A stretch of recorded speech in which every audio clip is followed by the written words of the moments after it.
sa denoncime dhe sa dosje ka bërë opozita e kohës për incenatorët e Tiranës në SPAK. Pa fundësisht zyrtarët e saj. Zero reagim. Dërgoi Taulant Balla me urrë të Ramës gjoja një dosje për Berishën, brenda ditës e regjistruan. Dërgoi Dajet Beqiri një karnaval i dënuar nga gjitha sistemet për gjithë shka të mundshme. Një dënësim për Ilir Metën, me njerë e regjistruan. Ditë të diel, ditë pushime doli Altin Dumani dhe regjistroi qeshti për lobingun e PD-s dhe e bëi një njoftim zyrtar si ja kërkoi Rama. Ndërkohë që për lobingun e Ramës, në atë kohë për të Bashës, heshtje i mbyllin. Pra dhe ka ardhur tek rasti i incenatorit të rasti i Belina Ballukut. Sa emisione dhe sa investigime janë bërë nga mediat, dhe sa zhurmë më është bërë, dhe sa denoncime janë bërë nga vetë Arben Ahmetaj, si njëri nga brenda, që e detyroi SPAK-un të fillon të lëvizte. Vetëm kjo mjafton për të kuptuar se nga kush kontrolloi SPAK-u. Pra, kur SPAK-u ka reaguar kundër ose ka filluar hetim kundër dosjeve të Ramës, ka qenë madhe, ka qenë zhurmë, ka qenë dukshme, ka qenë ndjedhja.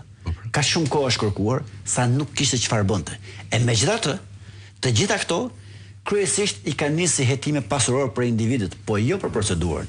Në një moment që e filloi hetimin për procedurë për Belindën, ku janë gjithë këto lodha dhe disa tunele, ku preket e kryeministri tha, jo, këtu jo. Kaq pra. Unë vetëm një kështu desha thoja, një shtesë për rastet, për ato që përmendi Rama, janë të gjithë rastet flagrance, se s'duhet i ngatrojmë me këto të tjerë. Dhe për ato ai duhet flasi, se edhe flagranca e nënkupton prezumime pafajësisë prapë. Se jo çdo kush është i fajshëm. Pra, drita ose vodhi një pul apo ku dëgjon, vodhi ujit, quhen në rast të flagrance. Me flagrance dhe Ramën e çon në burg. 100 milion që ka me flagrance dhe Ramën e çon në burg. Po si ka mundsi me flagrance.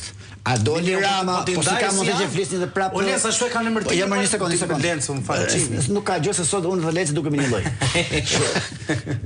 E ja rreth kësaj ditë Lenc.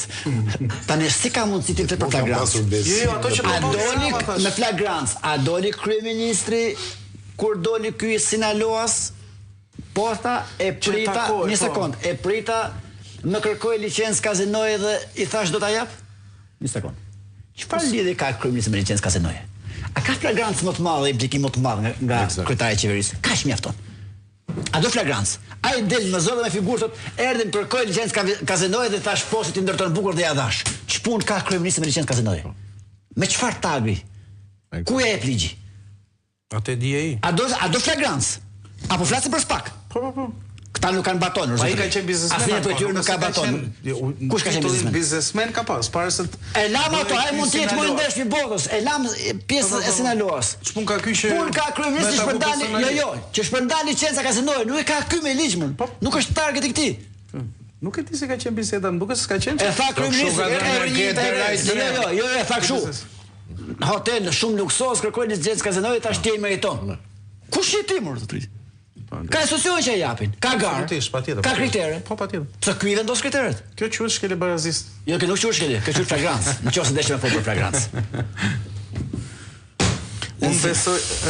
Unë besoj se qeshtet dolën në gjë ngelet. E sigurt, Rama nga mëngjesi deri në darkë thotë, unë vjedh, unë abuzoj, por kusht nuk i afrohet. Kaq për sonte, natën e mirë.